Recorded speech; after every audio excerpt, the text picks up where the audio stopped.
Aileen Wuornos and Robert Morales, Serial Killers Analysis. The case of serial killer Aileen Wuornos describes the crime of a mentally ill person who, since her childhood, was subjected to cruelty by elders, which had a detrimental effect on the psyche. Wuornos was a serial killer and was also caught for vandalism, petty robberies, and other offenses. The main crimes she committed were the murders of people for which she received a death sentence and was deprived of her life after serving a prison term.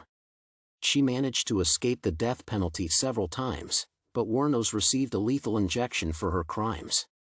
The FBI is looking for criminals who have committed such crimes and who are obliged to be punished, and one of these criminals is Robert Morales. Although both cases are similar in their severity, they still have some noticeable differences. Robert Morales is wanted for the murders of 3 people, which is also a series of murders and needs strict punishment. He killed a man who was standing at a bus stop waiting for a bus, then shot a member of the group and his girlfriend. Morales is a member of a criminal gang, and in his past, there was a lengthy criminal history in which attacks on people, burglaries, violence, and other terrible crimes took place. There is not enough information about his past, but Morales probably did not have an excellent example of behavior since childhood, and his psyche was also disturbed as a result of any incidents. The similarity between the 2 cases is that the criminals committed serial murders of people. In addition, both criminals have many crimes besides murders, which also cause serious harm to other people. Wuornos has a criminal history of robberies and mistreatment of people, as well as Morales, who is accused of domestic violence and a number of illegal break-ins and theft. Moreover, both criminals work in a group with other offenders, which also makes both cases similar to each other. The difference between the cases is that Wuornos has an extensive series of crimes on her account, while Morales has only 3.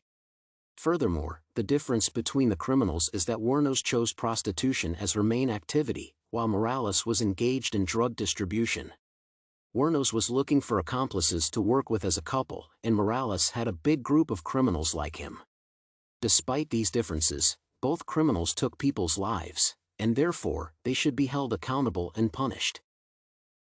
According to the situational theory, it can be concluded that both offenders had a potential negative impact on their childhood.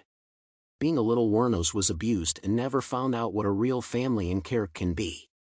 In the end, it had a detrimental effect on her, and her life changed forever. In Morales' case, the life story is unknown, but there is a high probability that he was also not a beloved child and was deprived of family and care.